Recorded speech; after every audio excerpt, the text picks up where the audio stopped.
we're going to be talking to What a Man today, and that's Glenn Barker, who's my guest. Glenn is this phenomenal man who helps other men to become phenomenal men through Mankind Project, which is really an international organization. And Glenn is the executive director of Mankind Project Chicago, and he's been on the show a couple of times, and today is his debut of starting his very own segment. Now I would love for you to talk about what that means, you know, the courage and taking responsibility and the distinctions between the boy who makes excuses and the man who takes responsibility. Thank you so much, and thank you, listeners, for wanting to be informed and educated along these lines. We'll skip past some of the history of the Mankind Project, but the short story is, for 30 years now, we've realized the absence of good mentoring and giving men a place where they can exercise these muscles and not have to guess at how to mature themselves and give them some guidance. We've done that, and we provide a place where, maybe call it the men's developmental gym, where he can go and experiment and be guided and push himself. And he has to bring himself to this. He has to challenge himself, and when he does, our trainers, our trainees, our coaches are patient and persistent at helping the man to challenge himself to be a better man. For generations now, I believe men have been absent, woefully absent, of this wonderful guidance that used to be part of the men's lives of the past, and it's gone.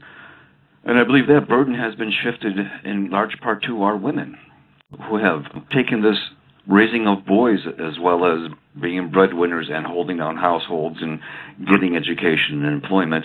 And absent the men that are now out of young people's lives, I believe this is more than ever needed, to have some resource for young men and men of all walks of life, to have a place to develop themselves, challenge themselves, and come back as givers to our families and givers to our society, because that's what they see for themselves. And when this has grown in the man, now we're here as a contribution. We're here as a gift. So what I'll move to now is this courage piece. These are muscles to be developed. And so we do this through these trainings, for instance. We ask men to come to some of these big weekends where they're challenged on many levels, and they challenge themselves. And what's discovered is those things that really held me back, those things that really could be wonderful if I could have the courage to step into that. And so that creates, on these weekends, three important categories. One category a man should discover for himself is what really has to go.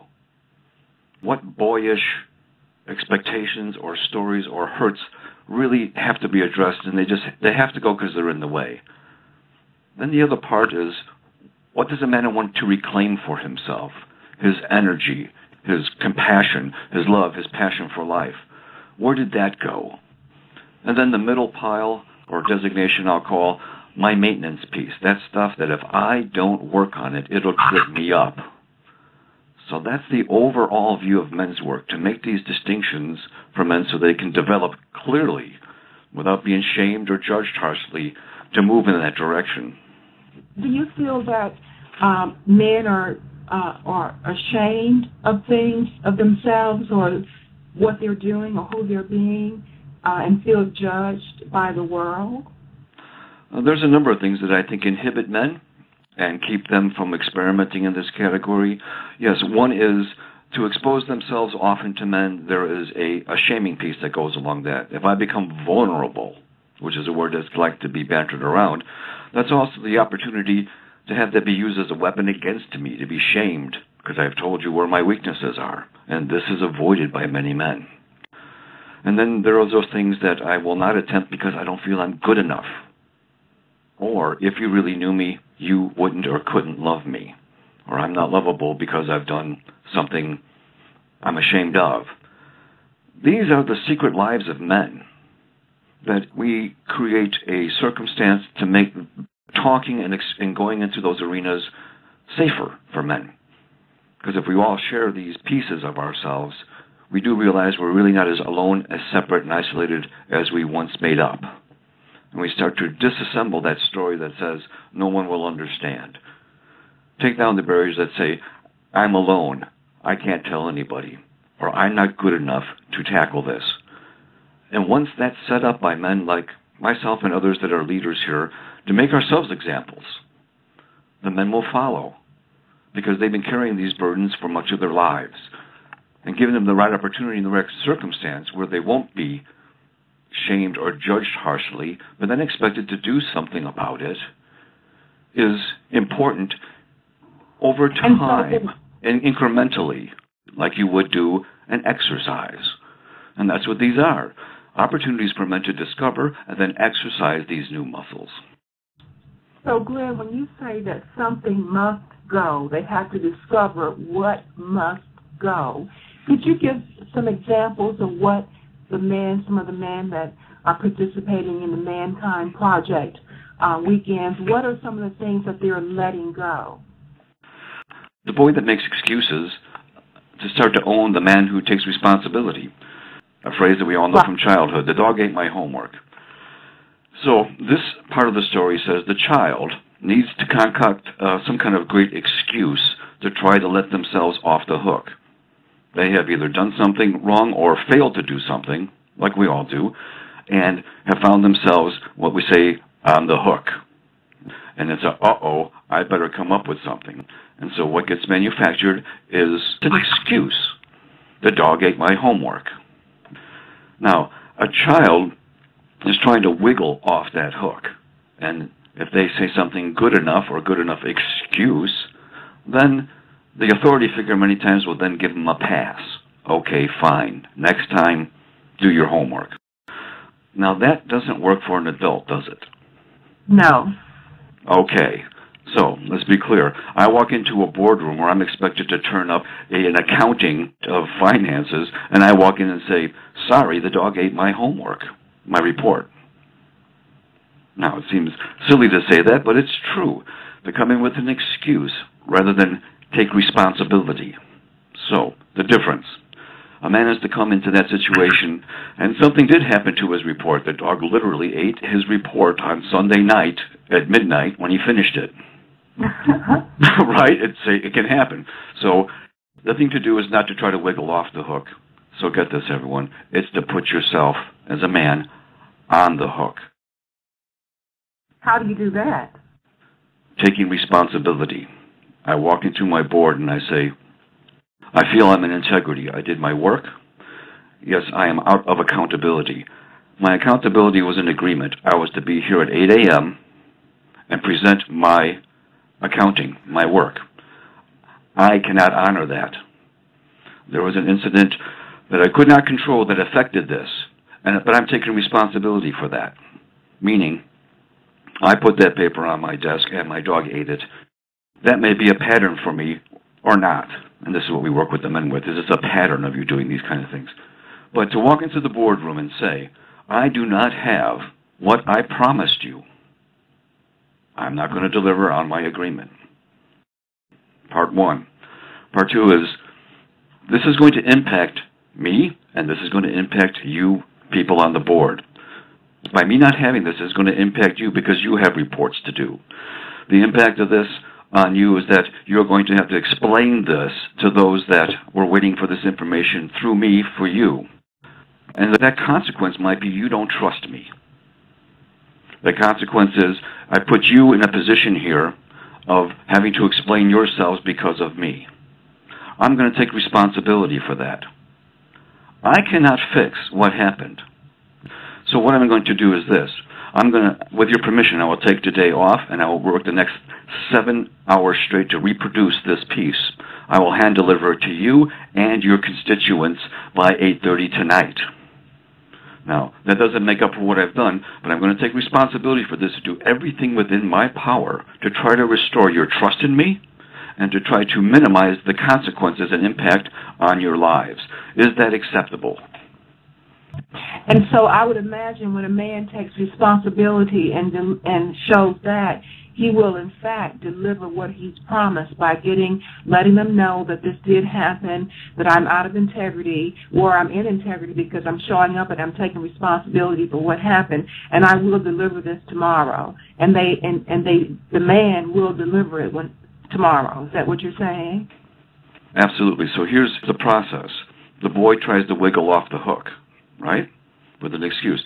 The man puts himself on the hook to not only take responsibility for what happened, the impact and the consequences of that, and put himself in a position to be on the hook to do the next right thing to do. This doesn't have to be demanded of him. He puts himself in that situation to be as restorative as he knows how, and to make good on what he has impacted. Those around him, when he delivers, let him off the hook. It's a part of human nature to say, I understand. Things go wrong. How do we restore what's gone wrong and take responsibility to the best of our ability? Now, we can't control what people are going to think and feel about us regardless, but that, for me, is what a man can do to put himself in a position to do the best he can and say, under the circumstances, I did the right thing. This is the point to the trainings. You see, how is a man to really learn this without guidance, without mentoring in this regard? And how do they get to practice this and fall down and get up and try it again without some guidance? This is not instinct. This is a tutelage. This is a growing of the mature man and letting go of the boy that wants to make the excuse because he's scared. And to answer your question, yes, I think that what comes from that is a growth that starts to show up energetically in the man, where he says, I am a man of my word, and when I can't deliver on my word, I do the best I know how, and I ask for help. Like, I'll go to my other men and say, help me with this piece. I can get the counsel and the guidance to do the next best thing, to restore as best I can, and take responsibility and not make excuses anymore. Do you find that a lot of men are afraid to ask for help or ashamed to ask for help? Absolutely, because many times what that says is about the man, and this was my piece, that if I have to ask for help, that means somehow I'm defective. If I need help, that means I'm inadequate. And this is the value. This is what I want everyone to understand. To have the value of a men's organization and men that you can trust around you that aren't looking for reasons to shoot you down. And they're not going to give you a pass on the stuff you're making up. It's a great mirror for me and other men to have this kind of group, this kind of organization that allows me to walk my talk and be accountable and stay in integrity. And then what starts to come online is the boy that makes excuses starts to go away. And the man who takes responsibility, who gets the trust and the respect, and who's revered and becomes the trusted leader in our world, in our families, in our communities, begins to emerge. Wow. This is so important. And I can go on and listening. Plus you have this great voice that commands attention. And what you're saying is so very valuable. But I want everyone to come back next week because we're going to be talking, we're going to be following up with this, and we're going to be talking about integrity because it connects to accountability. And we're going to continue to build and build and build. And even though we are listening over the phone, I know that you can find great value. And Glenn, let us know how we can connect with you until next week.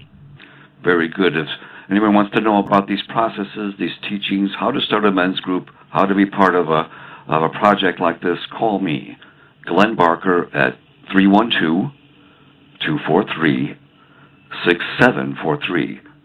312-243-6743. We can be reached also by the web at mkpchicago. That's mkpchicago.org. Thank you all for listening. See you next week.